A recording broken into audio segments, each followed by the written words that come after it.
Welcome to Uriah Heep, the Magician's Podcast. I'll be covering every studio song the band has recorded and every bonus track that I can find.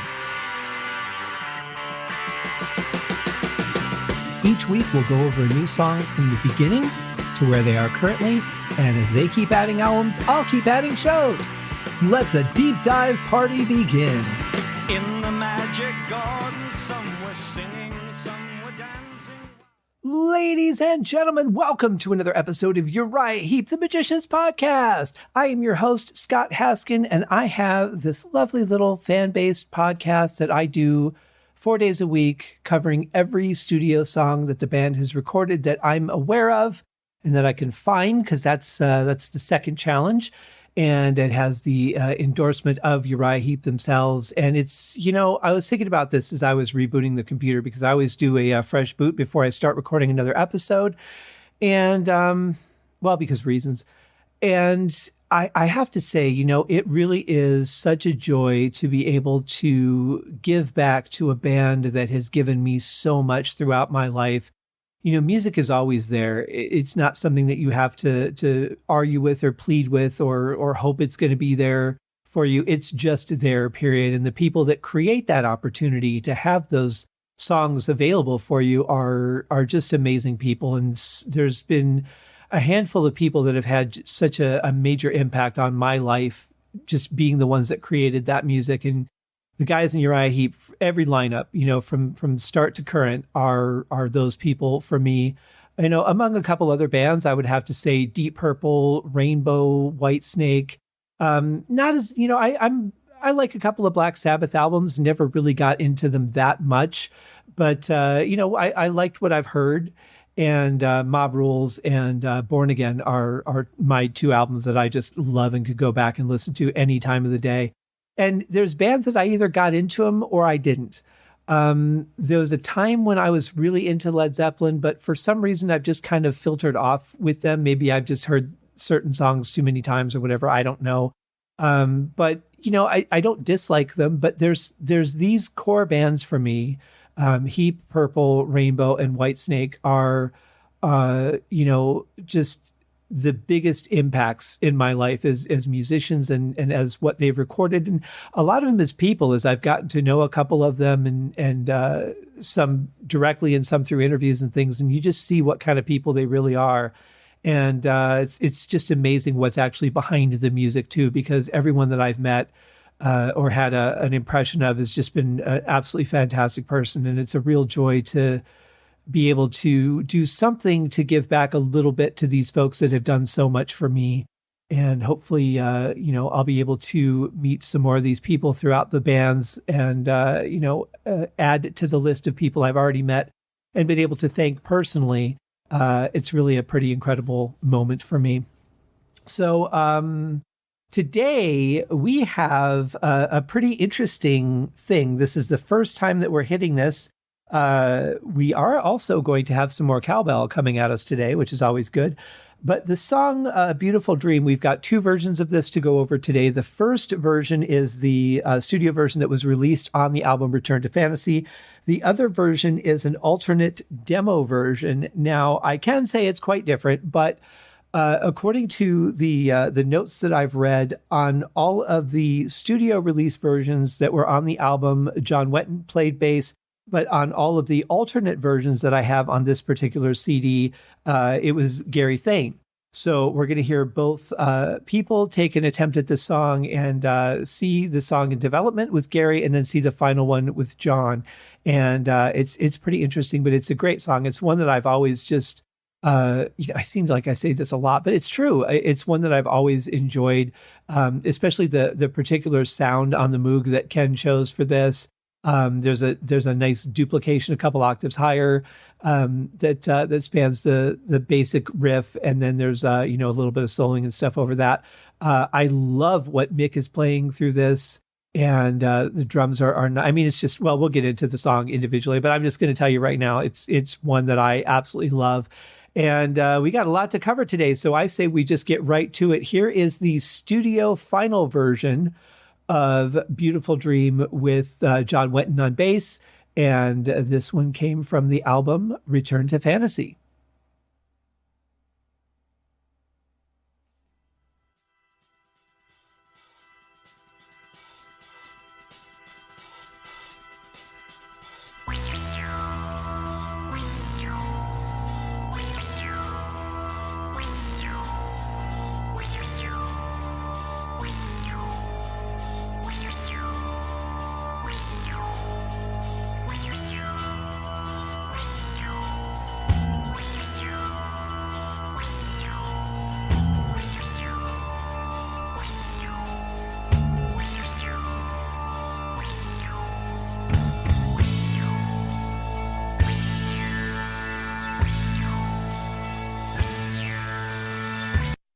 Well, let's just stop right here for a second and just kind of, evaluate what we have so far. I love the fade-in intro. I haven't heard them do that. I think Sunrise was the last song I heard that on, and that actually might be the only song that I can think of off the top of my head that they've done that. But there may have been another one. But yeah, it's a nice way to bring in a song like this because it's got a nice dramatic open to it. I love the 16th notes on the hi-hat, especially for a song that's going to fade in this way.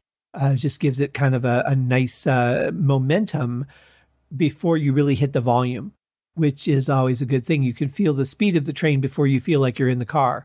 And I don't know where that metaphor just came from, but it did. So you've got that. You've got the doubling on the Moog synthesizer there. You've got the low end of it slightly to the right of the center of the panning or of your brain if you're listening on headphones or earbuds. And then you have the high notes, the accompaniment, a little further over to the left, which is kind of interesting that it's not set evenly, but that's pretty common. We've had that different balance there. And then of course, we've just got some accents on the kick and the bass that are really, really nice. And it's got a nice growth to it. You kind of get a good feel of the tempo of the song. But as typical with Uriah Heep, this intro gives you no indication of where the song is going to go because they are the kind of band that will just change things completely on a dime. You can't predict them, and that's one of the things I love about their music.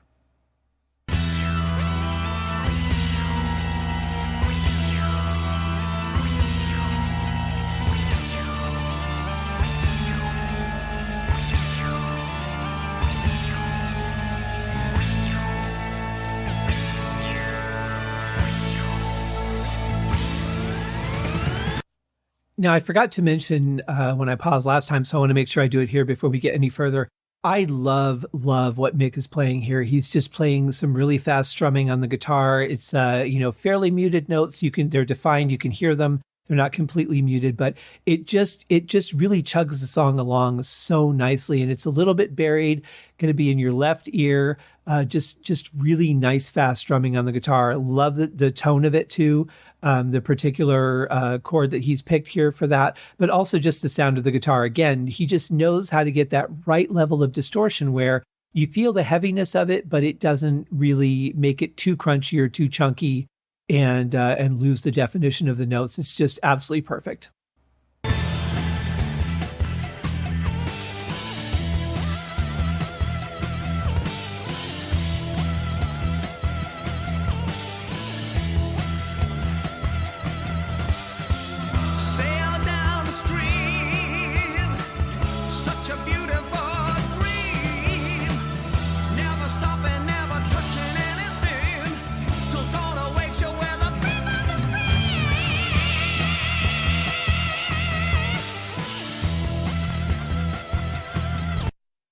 Well, how can you not just get behind a real powerful high note like that? Just fantastic, very powerful.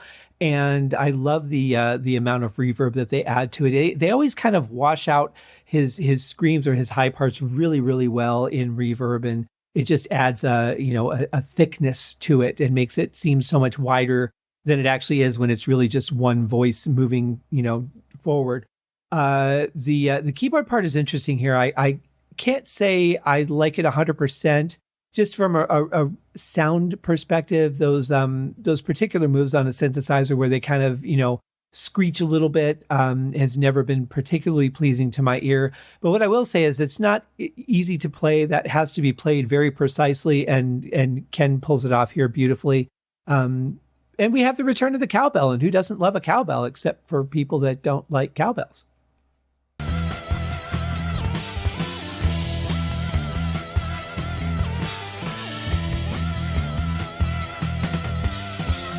Far from the crowds, away above the clouds, we can take it to the edge of the day, show you living in a different way.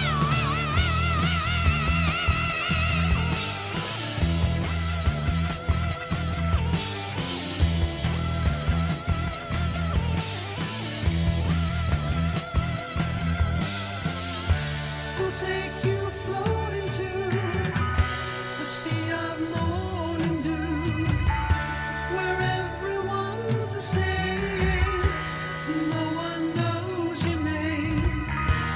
There you'll see that you can live your life to the extreme. Such a beautiful dream. One thing that's really nice about this album, and as a drummer, I can appreciate it, but I think just as a fan of music, I can appreciate it, is how rich the drum sound is, especially in the toms on this album. You know, in this last section, we got to really hear them a little more isolated, and they sound rich and full, and they really ring out. But you get a feel of the depth of the toms. You get the sound and the feel of the wood, and how it resonates with within the structure of the toms. And it really adds so much more. You know, on some of the previous albums, I haven't particularly liked the sound of the toms, but on this one I do. It sounds fantastic, and it really shows in a part like we just heard.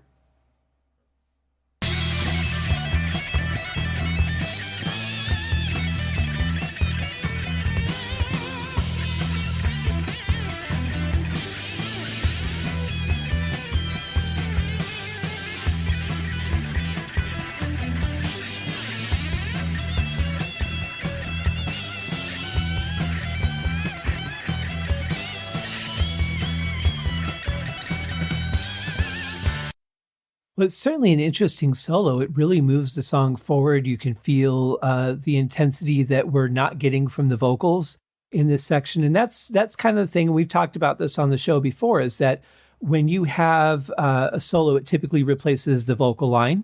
And it has to be at least as interesting or as emotional as the vocal is, so that you're not losing that momentum. But then, of course, it can't overshadow it too much, because when the solo's over and the voice comes back in, if it's coming back in at where it was before the solo, then you can't go too far above it. But if it's going to come in much higher, then you have a little bit more room as a guitar player or a keyboard player when you're soloing to kind of beef up the solo a little bit, because you don't want to have all the power in the solo and then the vocal come in and the song get weaker. You know, that doesn't work unless that's specifically your intention with the song. And obviously you wouldn't do that in a song like this, at least not without restructuring it. So I think the solo fits very well. It's nice. I like the sound of it. Another thing I wanted to point out too, you know, while we're hearing the cowbell and we're not hearing hi-hat, there is a tambourine that is picking up that sort of cymbal-like sound, that tingly, or however you want to describe it, sound of the tambourine, because you don't have that tick of the hi-hat in here when he's got the cowbell going. If Lee's playing on a pedal, you know, just hitting the notes, the accents on the hi-hat, it's getting buried in the mix for me anyway. So the tambourine is really nice because it fills in that sort of cymbal-like pitch that we're used to hearing.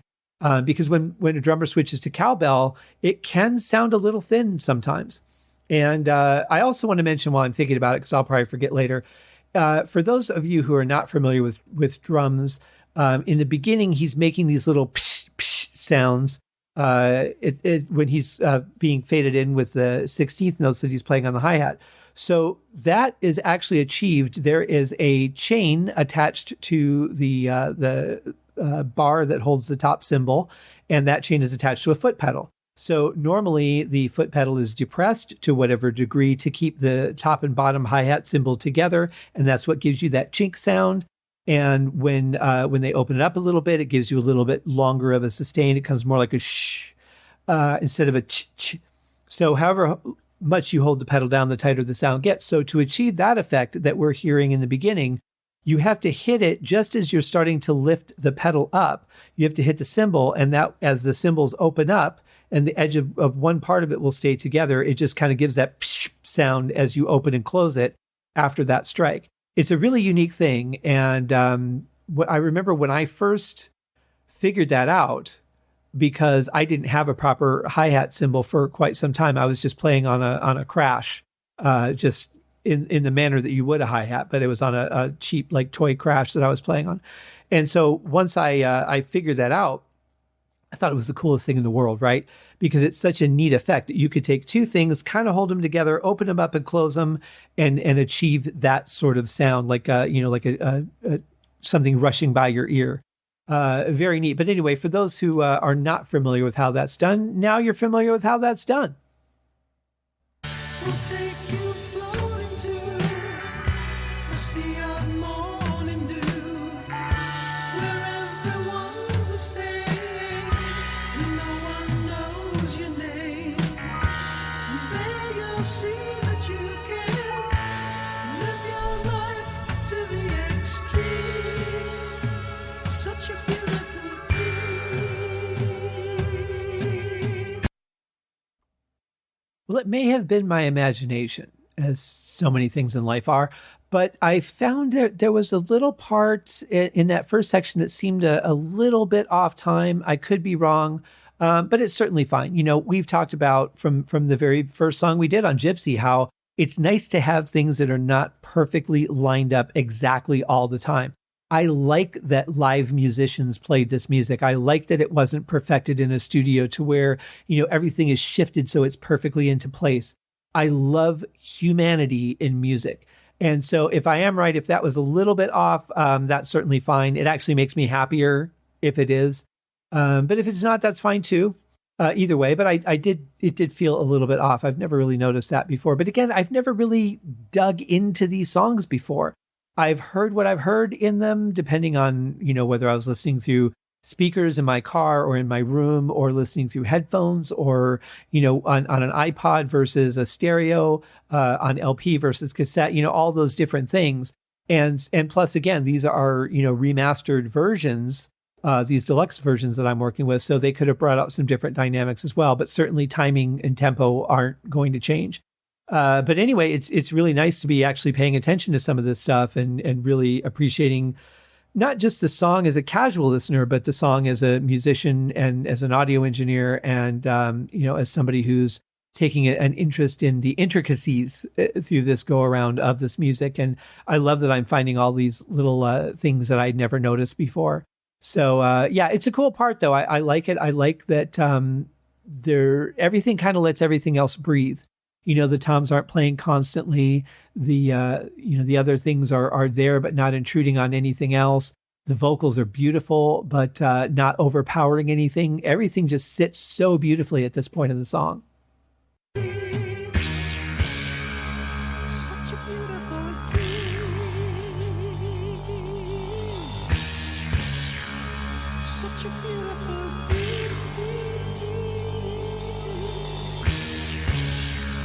Such a beautiful dream.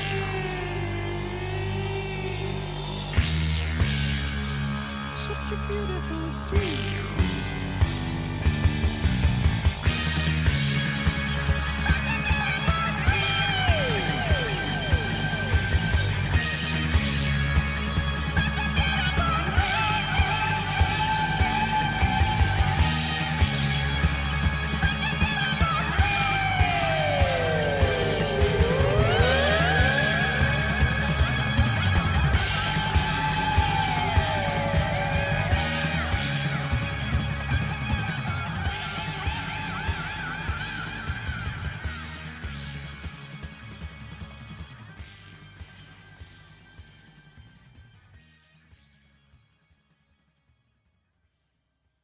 It's just so powerful. I mean, the high end vocals always add more power to things, even without, a low end to support it. It's amazing how that works. But the amount of reverb, the kind of distance that you suddenly feel from the vocals, because they were up front and now they're kind of just floating in the distance. And, that with what the guitar is playing, now that the guitar is coming a little more to the forefront of the mix, just a little bit of craziness from Lee Kerslake there, really hitting some interesting and really cool fills. And then you've got the keyboard and the bass backing everything up. It just really kind of feels like a little bit surreal, a little bit like, everything's kind of floating around in my ears here. And it really gives you, sort of musical dreamlike state, which I really like. I mean, not like a calm, relaxing dream, but a little chaotic perhaps, but a dream just the same. It gives you a very ethereal feel to it, which I really enjoy. So, you can see why I love this song so much, despite that one little part on the keyboard that I'm not a huge fan of. Obviously, the song itself is very powerful, really takes you on a journey. Great everything as usual.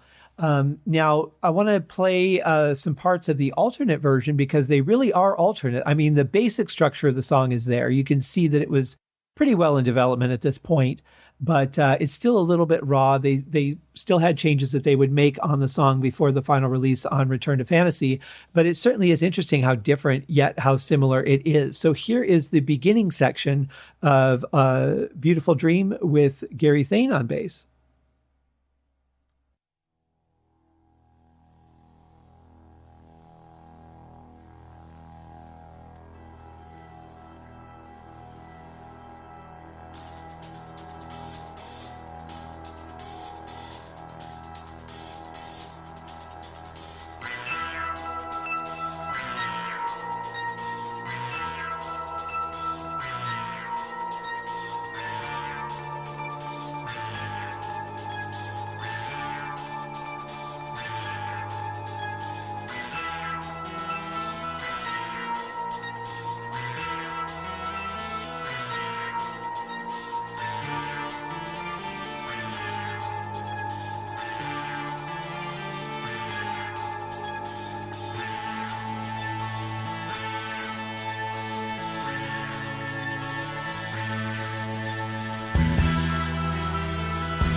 So there are some pretty good differences here. I mean, instead of that higher keyboard, we've got something that's playing, a sort of counterpoint version to that riff. And it's really interesting, the pitch of it. There's just something about it that really kind of reminds me of something John Carpenter would have done in one of his horror movies. And I'm not saying that this is like horror music, but just that pitching kind of thing, I think he would have done, or something similar to it, as we've heard in some of his music. If you're a fan of John Carpenter's movies or music, you might know what I'm talking about, but for some reason, it just reminds me of that. I don't know if I'm thinking more Halloween or Escape from New York, but either way, that just John Carpenter comes to mind when I hear that. We've also got a big difference in the accents that the bass and drums are playing. Instead of a little more chosen spots, they're just playing it straight through, bum, bum, bum, bum, instead of bum, bum, bum, bum. It's a different, different take on it. And it works. I mean, they both work just fine. It's just that I'm just noting the difference between that and the studio version, but either one works fine. I actually like the studio version better. I think it's more interesting to play a little bit more on the dynamic side than it is to just pound through and repeat that same thing. I think it kind of overrides things a little bit. But the keyboards are pretty heavy at the beginning of this song, so something, challenging it a little bit for musical space isn't really a bad thing. Just different than the other version.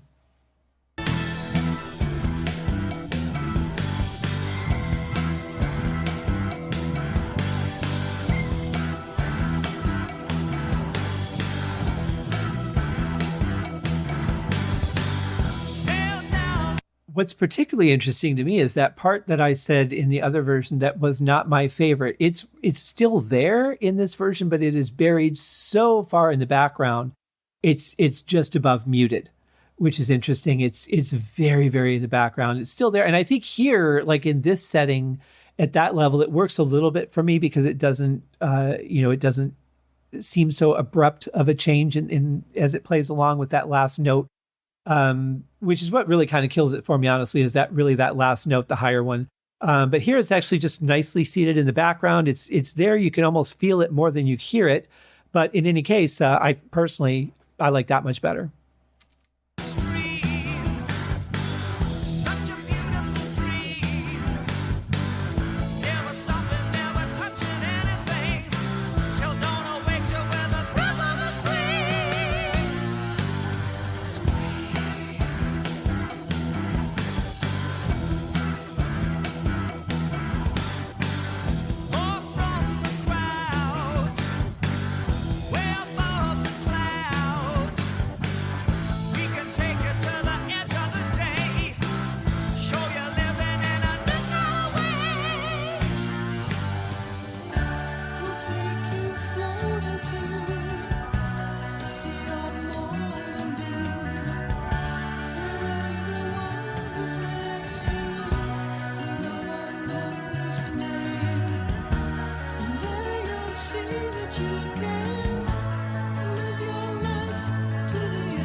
So this is a great opportunity here to kind of dig in a little bit to what I was talking about earlier with how important the difference is in how the drums are mixed. With this one, they're very flat. Again, they're very much muted and a little more in the background, and that's fine. Again, this is a demo version, so I'm not, I'm not downplaying it or attacking it in any way. I'm just comparing the differences. This one shows you what the other version would have been like. I mean, if they hadn't brought the toms out, made them so bright and big in the mix, and really giving you that opportunity to hit, to feel the hit of the drum and feel that hit resonate throughout the shell and the head. And here you're just kind of getting like, they're there. That's what he played. But once you've heard the depth of them, for me anyway, it's harder to hear this and think that this sounds good or sounds as good when obviously the drums being more prominent, to me, is a much better mix. So I like that we have that contrast here. I like that you guys can see what I'm talking about, or hear what I'm talking about, I should say. And, you can play those back and compare them and see how you feel about them. But for me, I really like the final recording of it, the polished version where the toms really come out a little more than I do the sound of this piece. I'm not talking about performance or anything like that, because the performance is fine on both of them, but just the overall sound and production of the song.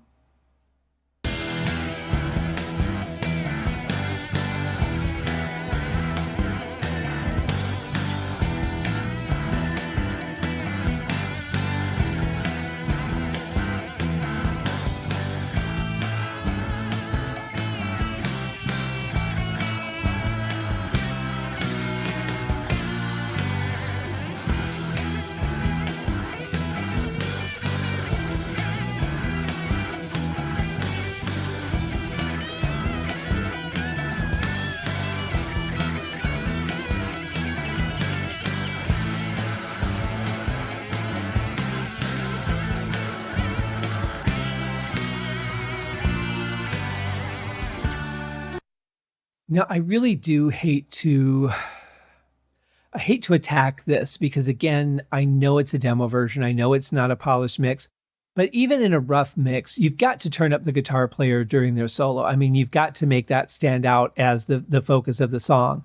And unless they just, hit record and then hit play and the engineer didn't really mix it, then there's really no excuse for not bringing up the guitar solo, because that should be the focal point of this section. And I think the playing on it is great. I love the ideas of it. It's a little bit kind of, dare I say, Ritchie Blackmore-ish, this solo, because there's a lot of trills in it, a lot of really cool dynamics. And I like the sound of it. Again, love the sound of the guitar.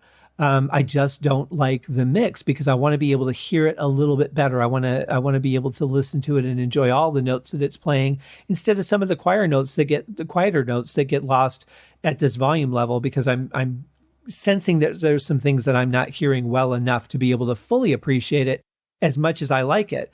So, that's a little bit disappointing. But apart from that, it's a great performance. And I like it. Another, I'll take either solo, to be honest, because I think they're both fantastic.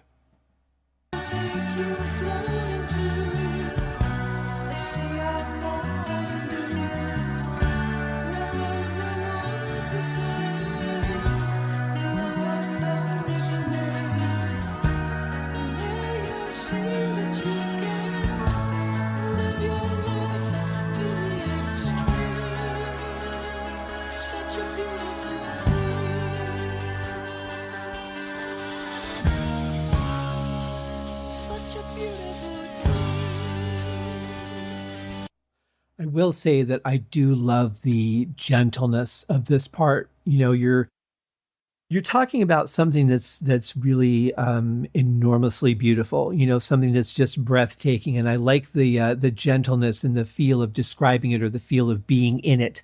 I think that plays very well, especially against the harder parts of the song that we've heard, like the cowbell section and the main riff in the opening and all that. It's really kind of nice to have this be a more just basking in the glow of something that's breathtaking type of moment as they go into this section.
Okay, so that had some interesting points to it. I thought that whisper vocal was kind of creepy, to be honest, but the fill-ins that Ken Hensley's playing on the keyboard are really nice. I love the drum work here from Lee Kerslake. It's very dynamic. Stuff that we're not really used to hearing from him playing quite this way, but I really like it. I really love the snare work that he's doing there. The fact that he's not over integrating the toms too much. It's very subtle, actually, comparatively to what he could be doing. And I just think it's got such a nice flow to it. And of course, at the end, the doubling of the vocals when they go back up into the higher register is really nice. Bass and guitar, just keeping it solid through the whole thing, which you need that foundation, to keep something like this going, and to allow the room for the other musicians to open up and play that way. So it's very nicely layered in what the different members of the band are doing and how beautifully it comes together. So, a huge thumbs up for this song. I think it's a fantastic song. I like this alternative demo version of it. I like the original better, but I have to be fair as always and say, well, that's the one that I've always known. I had not heard this alternate version until today. And interestingly, as I was going back and getting all of the deluxe versions to be able to do the show, this was one of the first ones I got, was Return to Fantasy. And I was all excited about all these alternate takes. I'm like, wait a minute. Don't listen to them.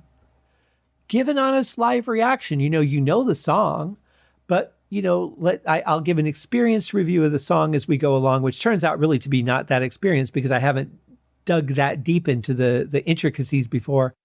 But give a fresh review of the alternate version. See if there's something there that you can discover for the first time and share with the audience. And I can say everything we've talked about, I knew certain things from the song, but they're done differently, some of them here.